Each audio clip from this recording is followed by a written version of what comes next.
Welcome back to the Nerdcast. Dakota, thanks for being on the show again. What's up, bro? Going like a villain. Hey, happy birthday, by the way. Birthday, by the way. Thank you. So, yeah, something we both talk about a lot is Space Marine 2. I mean, Warhammer 40k. How familiar are you with Warhammer 40k? Like, how entrenched into the insane heavy metal universe are you? Well, I'm no expert. I know enough to get me by, Right. and I know enough to understand references. Have you played any 40k games? Read any books? I haven't read any of the books other than like some of the random excerpts that you find on the internet, right? Yeah. Or overviews on YouTube. Yeah. Game-wise, shoot, I'm forgetting the game, but there was played Vermintide. I played Space Marine 2. You played Space Marine 2? I did play 40k. There was down RTS, and I forget exactly what the name was. Total War? Total War? Was my jam. The one where you build armies. You know how I am with my RTSs. Yeah, so you're familiar enough 40k. You are Rogel Dorn, by the way, and I'm totally Fulcrum. I'm you say that as I'm playing Satisfactory. I would look if I was a Field of Chaos, it'd probably be Slanesh or Siege. I'm not gonna fucking lie. Slanesh would be fun for like 12 minutes, but then when you get into lore accurate Slanesh, it gets fucked. Jeez, does it? When you really get into how accurate Slanesh is from a lore accurate perspective, it's not even like Crucible BDSM fun anymore. It gets just something out of Lucifer's hell. Yeah, no, my favorite thing about 40k is probably the Chaos Gods. I do enjoy the nature of the warp. If you're familiar with that dimension,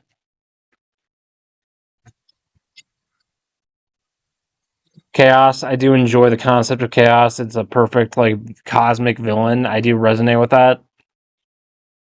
Who's your favorite faction? Kind of a mix. Okay. Obviously, the standard, normal Blood Ravens that everybody knows and loves. Gotta love them. Okay. Ultramarines. If we're talking strictly game-wise, Necrons. I can respect that. Space mummies. Okay, I can respect that. Never-ending space mummies that went to sleep because they got bored. Yeah. So here's the thing about Warhammer I really enjoy. I enjoy the grim, dark universe. I enjoy the universe and the lore more than pretty much any other sci-fi saga out there right now. Yeah. 40k became my replacement for Star Wars after Legends was canned by Disney. If that makes sense. That it does. Do you know how many Star Wars Legends fans left Star Wars and went to Warhammer 40k? It's ridiculous. There was like I could see it. I mean, yeah, go ahead. Star Wars got hit hard with Disney's bullshit. I mean, don't get me wrong, I do enjoy the Mandoverse, but yeah, but when the Mandoverse is like one of the only things that makes sense. Because Dave Filoni is directing it, and he's trying to bring back Legends. Kathleen Candy can burn in hell. I'm sorry. Fuck her. Fuck her. Yeah. But speaking of corporate... You're probably aware of how evil Games Workshop is as a company, right? Yes. And I have my issues with them. So my issues with Games Workshop... The two gaming companies I used to trust, but now I'm completely against, is Games Workshop and fuck, what are they called? Wizards of the Coast. You want to go into the Wizards of the Coast sort of shit for a little bit, then we can talk about Games Workshop. Sure, you can go into that. So I've told you about how Wizards of the Coast is now hiring like people to report content creators that call them out on their shit. Yes, which is totally awesome. Which is fascist. It's communist. It's fascist. It's both these things at once. I mean, it's just, you know what's funny? They took down their report board within less than a day because people were giving them such shit and trolling them about it. Good. And here's the thing. They deserve that. Here's the thing with D&D. Here's my thing with D&D and Wizards of the Coast. I acknowledge D&D has always been for people who are neurodivergent and queer. You know, there's always gonna be that's been part of the key market for a long time, and I want that to be the thing. You know. Yeah. Like, there's a reason there's an overlap with people who are neurodivergent and are queer and they enjoy role-playing games. There is a legit overlap, and I support that overlap. You know what I mean? Yeah. But if you look at the freaking art and the freaking pandering and, like, you know what I mean by this, right? Yes, they're completely going and changing whole factions and deleting whole chunks of lore, canon to fit an agenda. And once again, D&D, like, I love me the gay bard from, like, Witcher, or, like, queer, like, woman bards from Dragon Age who you can turn into the pope of said religion, and you can be banging the woman pope of the Chantry in Dragon Age Inquisition. I love that. That's good storytelling, but it's not forced and it's not corporate as fuck. You know what I mean? Like, there's a way you can be pro-LGBT and pro-pride without forcing it and making it into, like, some pandering Tolkien sort of representation. But you want to go into that? What you internalize by that meaning? You want to give me your thoughts on that whole statement? The issue comes in of they're honestly, the whole pandering thing comes down to greed. Companies just get greed. They get big and they get greed.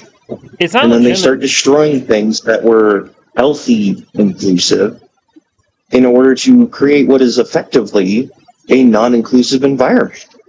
Yeah, it's kind of the exact opposite of what LGBT like representation should be. If you know what I mean. Sorcery. Skills? Yeah, I do. Friggin', I've worked with several individuals who were gay or lesbian. My aunt is lesbian. I live next door to an elderly couple that are lesbian. I have zero issues with it, obviously. Yeah, I'm queer myself. But their big thing is, why are we excluding, now we're just excluding people instead of what we were supposed to be doing, which was seeking inclusion. Yeah, I mean, compare that to, like, old school Star Trek or Stargate SG-1, and now compare that to what modern day sci-fi is looking like day by day. You know what I mean? Yeah. It should be a fellowship of weirdos and heroes getting together from all these different backgrounds, being the outcast heroes who save the world. That is what I call real woke. What SG-1 and Star Trek are all about. Now when I look at it, it's me versus you, my ideology versus you, and I hate that in modern day fantasy and sci-fi. SG-1 did such a good job, I'd say, of asking the hard questions, but not acting like it has all the answers. I mean, there was this period where we were questioning dogma of gender norms and, like, character norms and character rules and gender rules in media and fantasy and real life. And I was all for that. But I think there's a reverse of it now where we're like, if you don't agree with this, you're no longer welcome amongst us. We replace one dogma for another, if that makes sense. It does, and I think it's the nail right on the head. And once again, I wish we could get back to that old school, like, inclusivity, where it was the people versus the real evils of the world and not people against other people. Not my ideology versus your ideology, but I wish our stories were like the good guys versus the evil empire, not my ideology of politics and economics versus your ideology of politics and economics. That's just something I've noticed aside from fantasy the last decade or so. Yeah. What's your take, dude? I've noticed it as well, and it's something that's really, it's honestly made me sad. Yeah. You and I are both major sci-fi fans. We watch a lot of sci-fi channel, Star Wars, Stargate, all of it. Yeah, well, not we just grew up when sci-fi was as peak, becoming a thing. At its fucking peak. Let's face it, 2000s, 90s was the golden age of sci-fi in this country. Yeah. And now look at it. It's nothing but ideology versus other ideologies, me versus you. yeah, and that's not what it was. That's not what Sci-Fi Channel that raised us essentially. Well, there's exceptions like Magicians. Magicians was good. I did enjoy that show.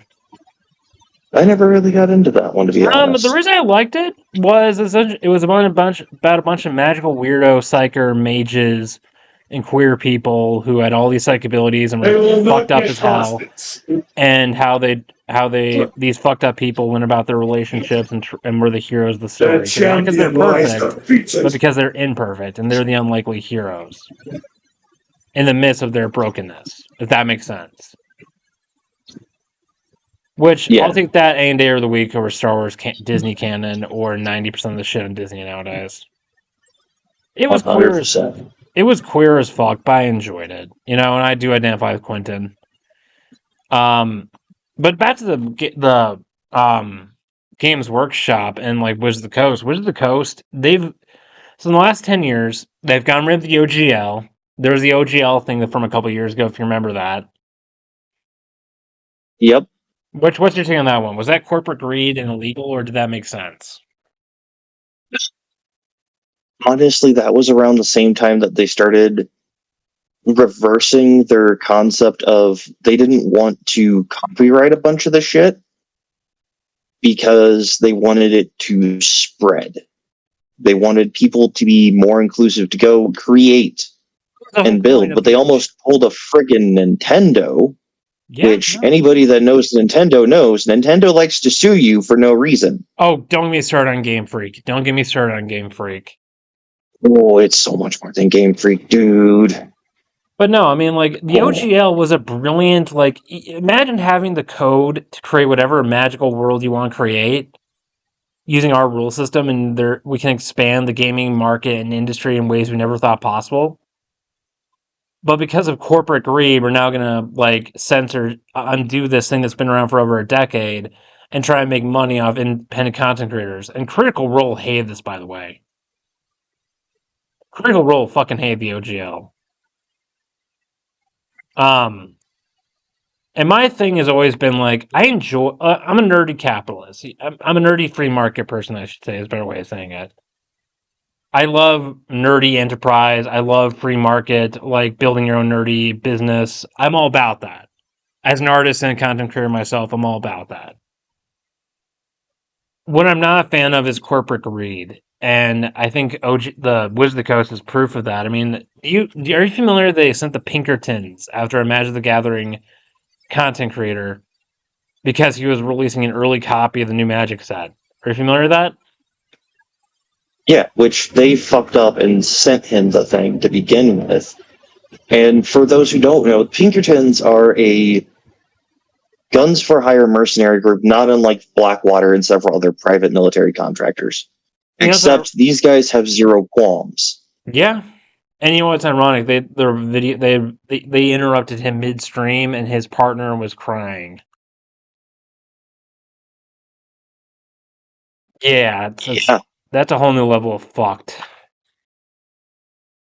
And once again, I'm going to avoid modern day politics in this. I try and avoid politics on my YouTube channel. I try and make this about art and gaming and nerd shit and counterculture.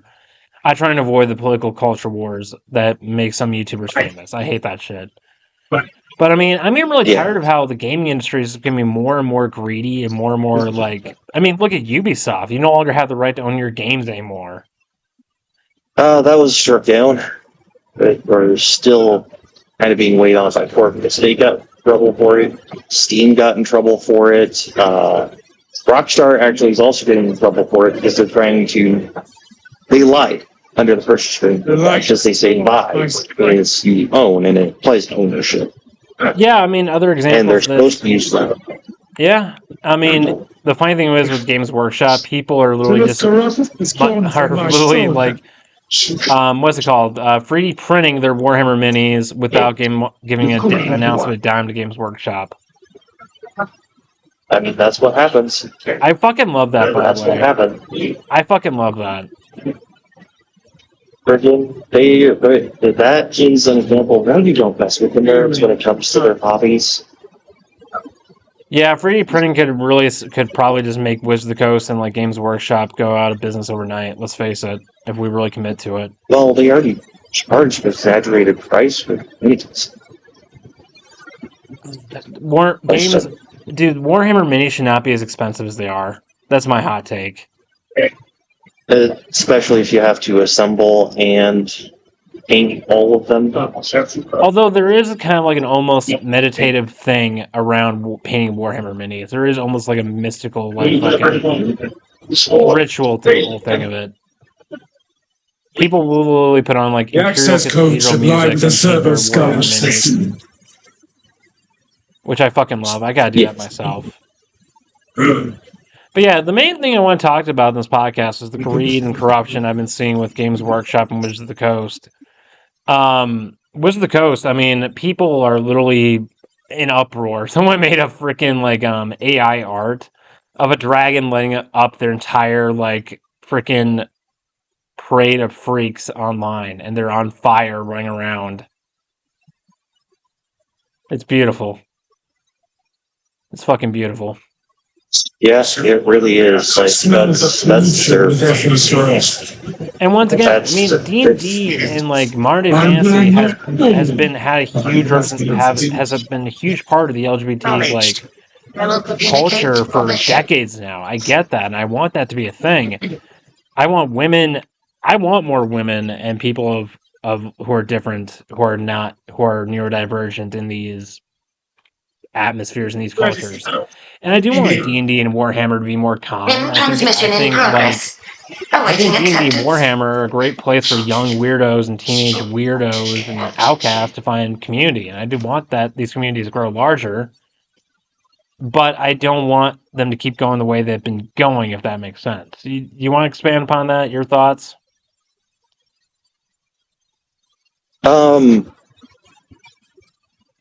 Honestly, I want very similar. I want everyone to have access to it. I want everyone to be able to go and enjoy this wonderful game set, but not at the cost of corporate and or bullying, lying, and bullying.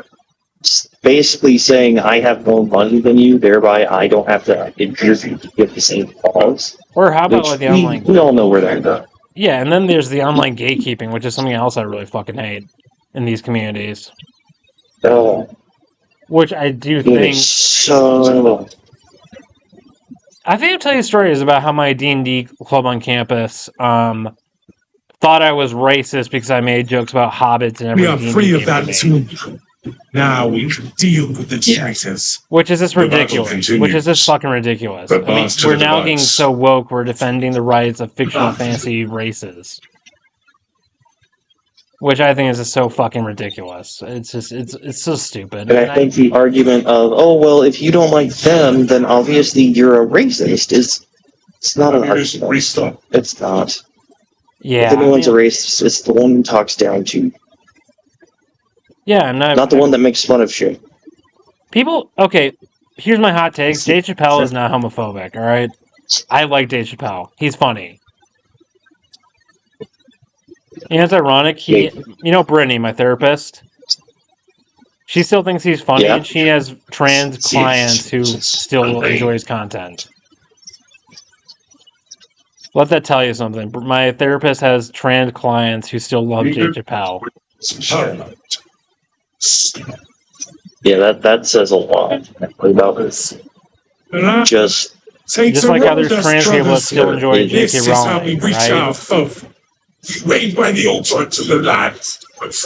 And once again, I hate how these online communities used to be a place where like everyone can be part of it. And now it's kind of turning into like, I'm not saying this is a majority. It's still a minority. People on these online gaming communities are assholes and gatekeeping. But they're getting but they are rising in like their intensity, if that makes sense. What's your take? It does.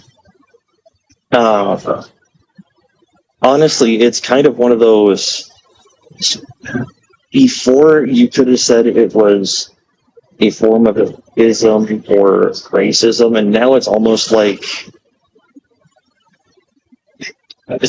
these areas that were supposed to be these safe spaces have become elitist, but in a different way. Where now if you're not something that falls within every single expectation that every single thing that they believe in, and if you don't necessarily ascribe to that, then they think you're trash. There are the obvious exceptions. This is Critical Role has avoided politics in their stories. And We must continue to Matt Mercer has been since the very beginning. This is about having fun and telling really cool, fun, fancy adventures with a lot of comedic humor. And that's where I got into D&D content creation, was Matt Mercer, not D&D creators who use their channel as a way for politics. I mean, I've done a live stream with Munch and Tavian on here before, where there's a D&D YouTuber who literally content created, and he was doing it purely for social politics, and he essayed in fantasy and fiction. He was a creeper to one of his players, and he sexually assaulted her in character in D&D, in a D&D stream. It's sick. He was like pandering me, a white male feminist, and all about like women's rights, making this a safe space for queer people. But yeah, you pulled that shit, Whereas Matt Mercer, he's never been about politics. He's always been about like, I want to tell a story and make a world where people can fall in love. Yeah. And that's the difference. What's your take?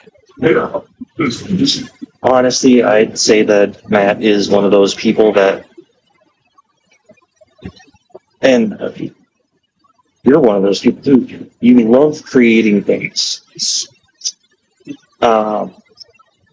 And honestly, all you really want to do is share this thing you enjoy with people, but not at the cost of trying to make people believe what you want.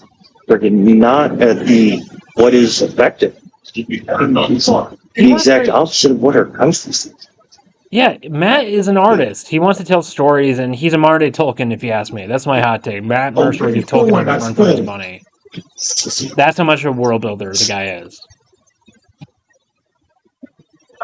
And like Tolkien, he's interested in creating a story for people to escape from reality from. And that's what I think content creation and fantasy should be about. And I agree.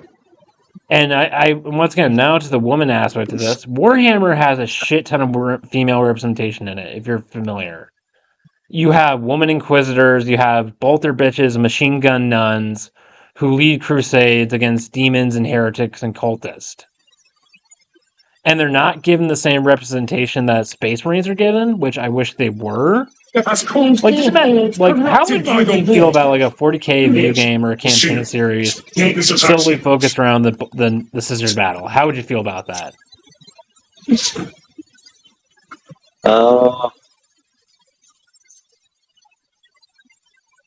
Honestly, I would love it. It'd be good representation. Having a friggin' trying to take something that's at its base, at its core, wasn't what now you're trying to twist it into, never existed, mind you, and that's where the issue comes in. They're trying to take something that's a certain way for a reason, and now they're just trying to change it, not because it needs to change, not because it's not sending the right message, but because if they change it now, they can tack on to this bandwagon going around through companies and then make more money. Fucking with the lore just to make it. Fucking with long-standing lore that's been there since the beginning, just for social media brownie points to make money off the cult of WotC. That's how I see it. And once again, I want more women in 40k. I have close friends who are huge Warhammer nerds. I want to see more Slaneshi fucking... This is how much of a degenerate I am. I want to see more streamers dressing up like Slanesh and cosplaying as her and, like, making fun content on Twitch. I'm all about that, okay? I'm all about that shit. That's fun. Yeah. That's fun.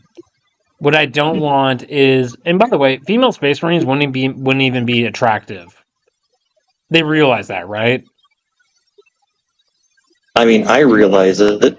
I don't know that most people realize it because most people are going to go, oh, and obviously I also It would make no sense because Space Marines are like supposed to be roided out children's soldiers. like even like as soon as they hit puberty, they go for super puberty and become like fucking hulks of super soldiers. That's the whole point of the Space Marine transformation. And do you really think you could sell that as a sexy anti-sort of you know what I'm trying to say here? You really think you could sell anything out of that from a sex perspective? Not really. I mean, if they're talking about like a whole bunch of Gina Carano's, well, that's one thing. But no, they're not. Yeah. I mean, Space Marines aren't really that sexy. I'm queer and I'm not attracted to a single Space Marine. That is my hot take.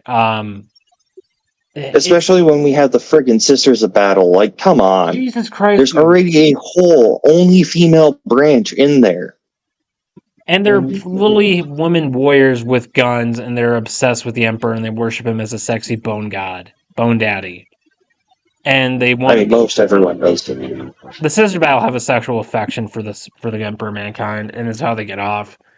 And look, Sisters of Battle. Yeah, that is the thing. That tracks. Yeah, and they make jokes about this. There's entire online threads and Reddits where people make jokes about this. But no, the Sister Battle, just commit to them. They're really ordained women nuns with machine guns, and they fight demons and lead crusades. And they can inspire entire like penal colonies and like armies of fanatics, and like martyrs will follow them into battle. There's even a nun, I think she became a living saint of the Emperor, and became an archangel, and fights hordes of chaos and demons like every couple centuries. That sells. Yeah. That fucking sells. That's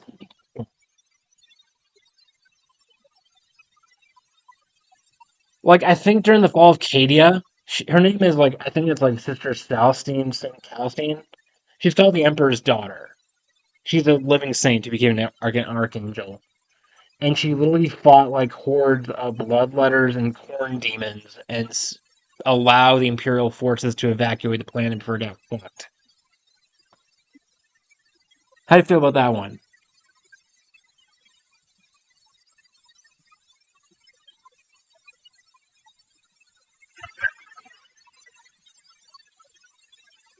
You with me? You're cutting in and out. Okay, can you hear me? Yep. So there's literally an entire archangel, the Emperor's personal like version of a Michael or Gabriel, who pretty much saved the entire Imperium on like more than one occasion. Shows up in the worst conditions when the Imperium is about to lose the forces of chaos and battle hordes of demons. Like, no, not even Space Marines have that kind of direct like connection to the Emperor. You know what I mean? Yeah. This is literally an Archangel War Saint who is an ascended battle nun who saves the Imperium at its worst moments, turns the tide of battle. Why aren't we selling that? You want to make money? Sell stories and characters like that, you know? What's your take? Sell fucking story. Yeah, exactly. That's exactly it. Instead of giving us this pandering ass shit, give us actual good, creative shit that is empowering. Because changing the fucking Space Marine, okay. It's empowering. So that it's stupid. It really is stupid because now, what if that happens to be the only thing that the one, like, example here. You have a bullied kid because they're bullied about their faith, for example. Yeah. For all we know, they could be Hindi or whatever. But they latched on to Warhammer 40k. Or, better yet, what about the one gay dude that is a friggin' muscle buff dude that identifies with the Space Marines and uses it as a form of friggin' RPG therapy, which we both know happens. Yeah, that's one that I try and use my own content creation for that purpose. Now we're taking that safe space away from. Yeah. Why are we doing that? Well, here's my thing on Sister Battle. What if you're a woman who has a strong faith, but you want to prove yourself and you want to be an individual and be a badass? And what if the Sisters of Battle represent to you, hey, maybe I can be a practicing Christian and still be a badass and love to be a tomboy or be a freaking hero on the battlefield. You know what I mean? Yeah. Like, what if the Sisters of Battle are a way you as a woman can hold on to being spiritual but also being a badass? You know, that's how I see it. And let's face it, there are real Sisters of Battle out there. There are literally Kurdish women Christian militias in the Middle East right now that kick ISIS's ass. Do you see Yeah, there are. Do you see that parallel? I mean, you're military. You've been in that region of the world probably quite a bit. I've been there enough to say that yes, there are women who like the Sisters of Battle. It's true. There are. There are some women that out there that plain and simple, I, as a 6'2" linebacker build, 250-pound man, am afraid of. One of them is my mother. Yeah, you know what I always leave with when I'm talking about these like women Christian militias in the Middle East? Every time an ISIS an Al Qaeda member sees a woman gets killed by a woman, they go to an even worse part of hell than the infidels do. Which is in their own fucking holy book, by the way. Which is rightfully deserved. You know what these women do to really fuck with the ISIS members? They'll show their they'll like flash them to make them distracted for like a few minutes. Literally, that happens. So yeah, I got into Warhammer 40K at the same time I was figuring out about these women militias in the Middle East, and I just made connections between the two. But no, back to the Games Workshop thing. I fucking hate how these gaming franchises that I grew up loving and have been a safe space for me have been co-opted by these very self-righteous, greedy corporate assholes who don't even give a shit about queer people, by the way. They don't. Or women. It's like the cult of woke sounds good on paper, but it's completely misrepresented. It doesn't even live up to what they're preaching, if that makes sense. What's your take? Yeah, it doesn't match up to what they're preaching because what they're preaching doesn't make sense. You know, they're sitting there and it's oh, well, we want you to be inclusive, but only with our idea of inclusivity. You can't have your own independent thought. You can't have your own way of thinking. You can't be yourself. When I look at inclusivity of what BioWare used to be, like, if I had to give a definition of a good, inclusive gaming company that I grew up with, BioWare. Dragon Age, Mass Effect, you know? They were pushing boundaries, but it wasn't in your face, and it wasn't like the whole point of the story. The whole point of Dragon Age, Mass Effect, is you help people deal with their trauma. The best available tactic requires an ancient battle bond to the Mechanicus compound is undergoing restoration. Player, you know? If I might be so bold as to meet his secret like, I mean, like I said, you can literally take an assassin nun from Dragon Age Origins and through your relationship with her by Dragon Age Inquisition. She's a modern-day Pope Francis in the world of Dragon Age, and you're banging her, and she's reforming society. That's what I call real work. But it's not forced, and it's not in your face, if that makes sense. Ancient machine spirit. Assist the Adeptus Mechanicus. That's just basic.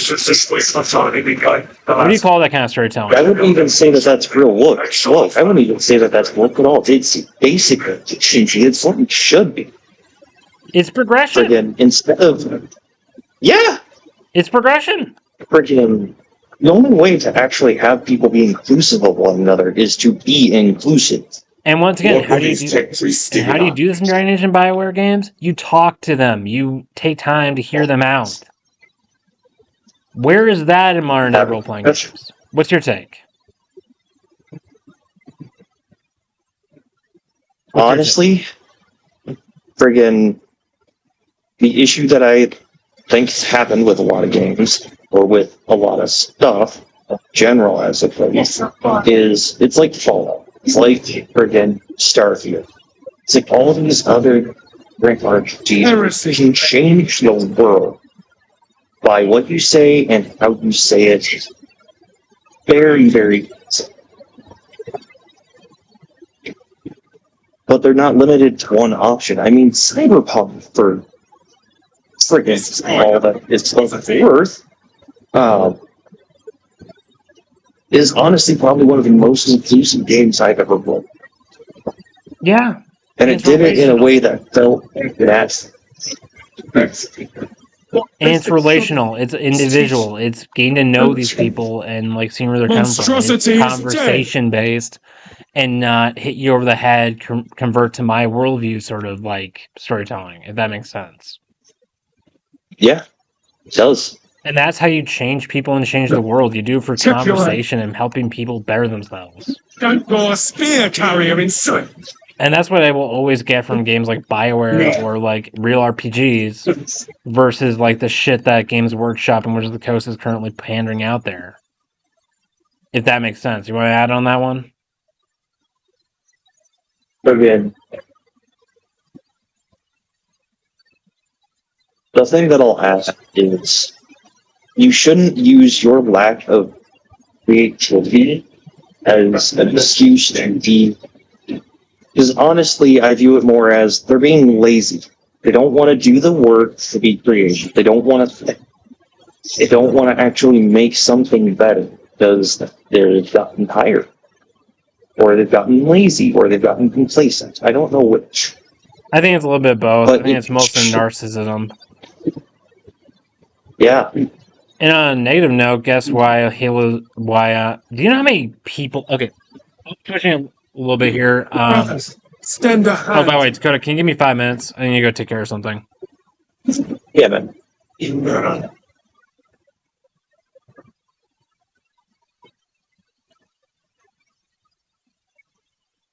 What needs graphene?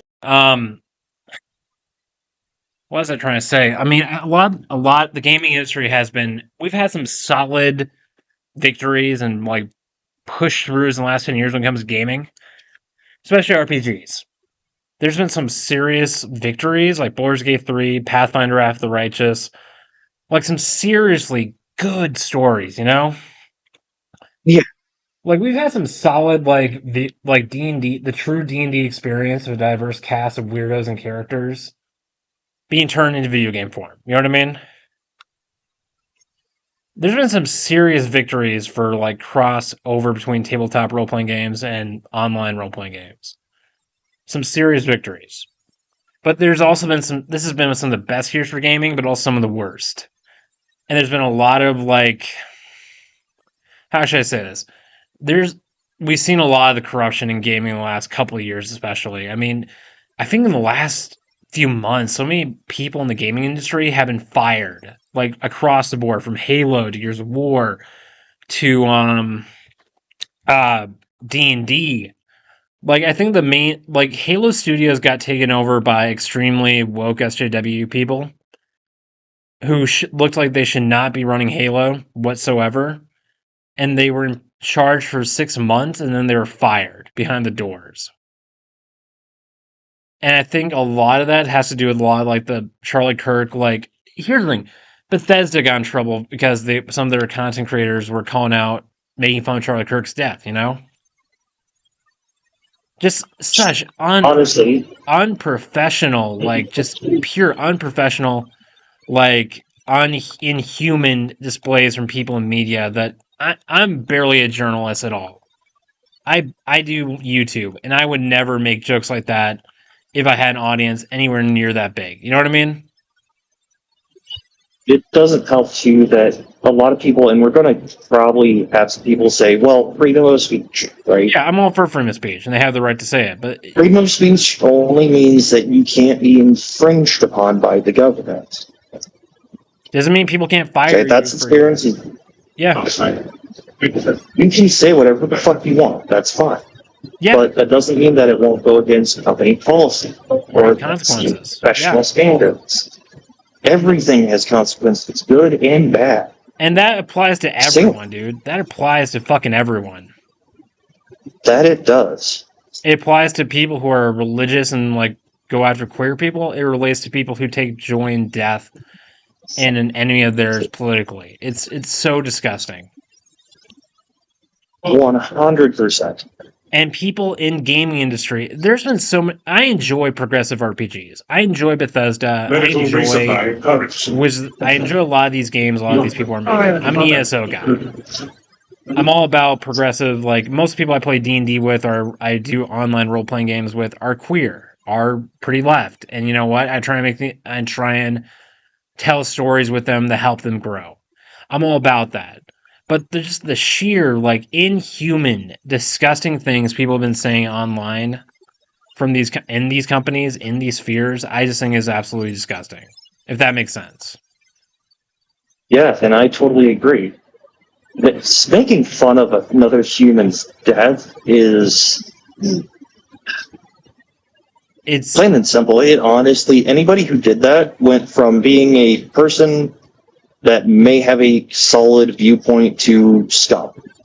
And once again, I'm not trying to get into politics here. I hate Charlie Kirk for the most part. I'm not going to sell where the guy's. I'm not a fan of the message, aside from the debate part of the message, but... Yeah, and once again, there were people on the left that hated the way people were treating his death.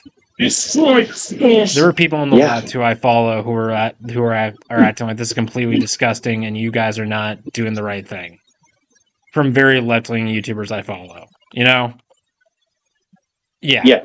But that we're not getting into politics here. All we're trying to say is, folks, is that the way a lot of people in these companies in this industry were acting around that and other things before that and since that have shown a very unprofessional, very... It's shaking up the gaming industry, and I think it's revealing a lot of things. Not just Charlie Kirk's death, but a lot of the social fuckery that a lot of these people in these companies have been doing the last couple of years is really finally coming back to haunt them, if you know what I'm trying to say here, Dakota. Yeah. What's your take on that? Do you think it's deserved, or do you think what? Karma? 100% deserved. 100% deserved. Friggin' the fact that now there's games that they're single player, but you have to have an internet connection to play them.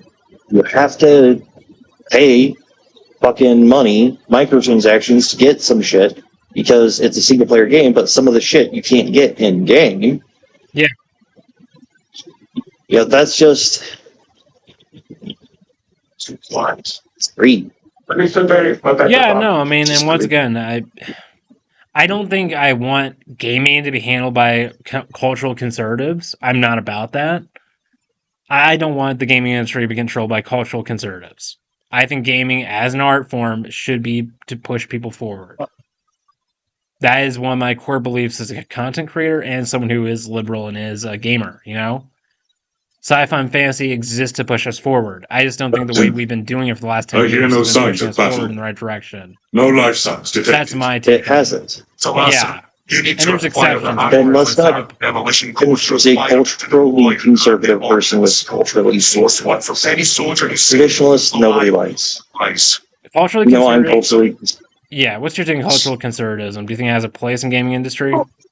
Or art? I think it does. I think that we need both, to be honest. We need both. Because cultural conservatism is going to be that's like the check. Okay. That's the check of, sure, yep, we've got a game here. We're not trying to sue people because they make shit. We're not trying to be... Yeah, well, and at the same time, also can sit there and go, okay, because we need both. We do. You can't represent one side and not represent another. You need both. You know, you really respect my therapist, by the way, and she would agree with you on this. You need conservatives, like, her definition of conservative is, like, intelligent, common sense. Like, she thinks you need conservatives and liberals in society for a healthy society. There's a place for both. I would argue to say that while the individuals tend to be more creative, your conservative individuals tend to be more like the accountants.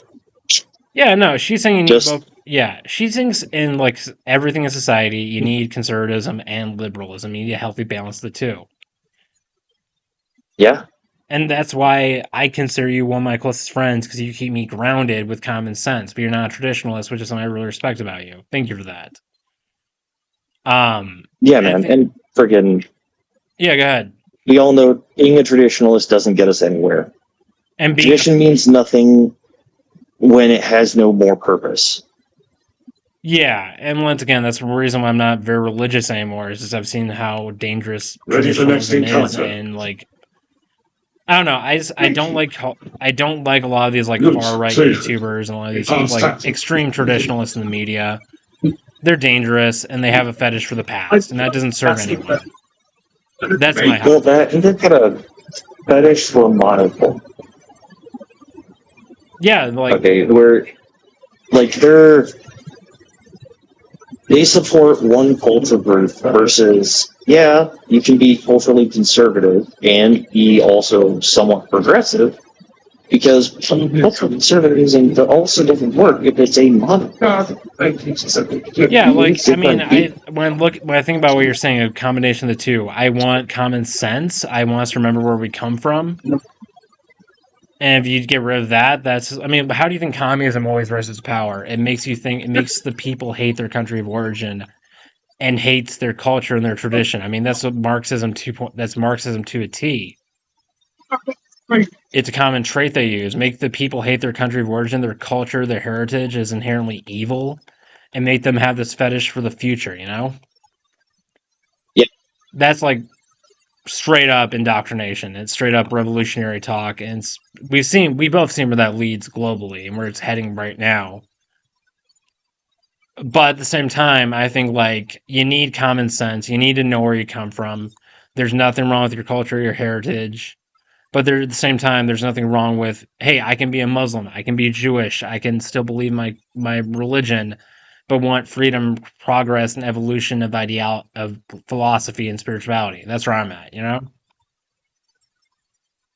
What's your take? You friggin' honestly, there should be it doesn't matter what your race, religion, obviously I come from a military background. We don't care where you come from. With a lot of military, you'll have the most racist dude serving right alongside another dude that is the exact thing that he's racist. It's the military. You learn that just because something doesn't agree with you, you still have to, because it's their right to their opinion. They're just as valid as started. Yeah, that's what it should be. Now getting back to rounding this up in the next 5 or 10 minutes. Where do you see the gaming industry heading, and are there any gaming companies you're hopeful about, and are there any trends that give you hope? The ones that are giving me hope right now are some of the smaller indie companies that focus on studios, or like Star Citizen, which is still in development. Yeah, it's the indie game. I mean, you know what gives me hope? The creators of Baldur's Gate 3. Larian, dude, they are such a good company. Yeah. The studio, they're not quite indie, but they're definitely like they're the new kids on the block compared to like BioWare or Bethesda, you know what I mean? Yeah, I know what you mean. And they're doing a great job of keeping nonsense. Another example I can give is probably the company that made the Warhammer Rogue Trader game, if you're familiar with that. The company that made Pathfinder. They're also a smaller studio. They're pretty new, and they're making really groundbreaking RPGs. And what gets me excited about Larian is they straight up called out, but what was it? Who makes Assassin's Creed? I forget. Fuck. Who makes Assassin's Creed again? I forget. Ubisoft. They called out their corporate bullshit and their corporate communism, and said this is what's destroying the industry, not anything else. The Larian Studio head literally called out Ubisoft and said, you guys are destroying the gaming industry. This is bullshit. And honestly, I completely agree with him, and I respect these younger guys, these more rookie companies, because honestly, I think they're going to take the place of the companies I grew up with, if that makes sense. What's your take? That's, and I can see it. Progress I think that brothers, we are I almost think we're going there. to see a trend away from Bethesda. I know you hate Todd We're going Howard. to see it. Todd Howard, where is my Skyrim? Where's my Elder Scrolls 6? Where is it? That's the only question I have for him. My remark as an ESO player, where's the new PvE? Where's the new PvP? Give me something new besides just a new campaign every year. Your new PvE, PvP is doomed. I'm sorry. Ready to intercept the Give us Tyranid some new above. PvP. Give us some new PvE. Give us some more things to do in this game besides just doing quests and new dungeons. Give us some new Listen stuff. to your players for once. Yeah. And once again, I'll be an ESO diehard probably to the damn dead. It's probably the game I play most often, but whatever. Honestly, I do think SWTOR is a underserved, underdeveloped. Like, SWTOR does not get the attention it should get. That's my hot take. They could, if people invest in that, they got the right company invest in SWTOR, they could kill WoW. That's my hot take. I don't know that it would kill WoW, but I do think that it would definitely change the industry a lot. And SWTOR is still a good game. Plenty of people still play it. MMOs are becoming a niche culture. They're not dying out. They're just becoming they're becoming a niche. MMOs are becoming a niche, which I'm fine with. You know, MMOs, RPGs, these are always going to be niche gaming categories compared to, like, say, Call of Duty or whatever. But, you know, whatever. I guess in closing, Dakota, thanks for being on the show. Thanks for interviewing me. And what would you say to gamers who... what would you say to queer gamers, women gamers, people in general who want to enjoy games like Warhammer and D&D? But what advice would you give them to avoid extremism and to hear the other side out?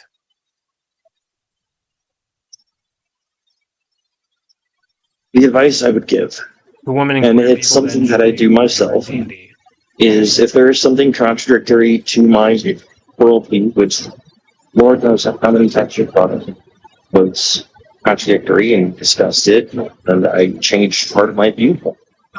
Just being open to hearing people out. Every time you feel that I don't like that, and you recoil internally from some idea that contradicts what your worldview is, take a minute to step back, take a breath, and go, okay, does this have validity?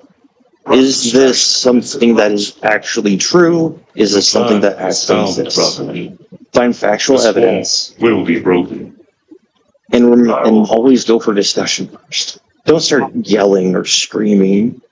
That should be like your absolute last resort. If anything, you should be yelling at your representatives or trying to tell you they're your leaders when they're Us against 100,000 or 200,000 Tyranids. And I think you would encourage anyone to get involved in Warhammer and D&D. These games and these rules are for everyone. Overconfidence is a disadvantage. 100%. They're for everyone. Everyone should be able to play them and enjoy them. And I don't see why people should, like, you shouldn't fight shit like that. It's there so you can all come together to become something better. To be the Fellowship of the Ring in the modern day world. Ammunition, restock. To be the hero of your own journey. This position is defensible. Somewhat. Yep. Well, thanks for being on the show, Dakota.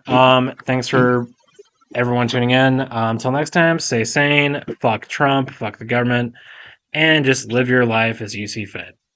Peace. New scars in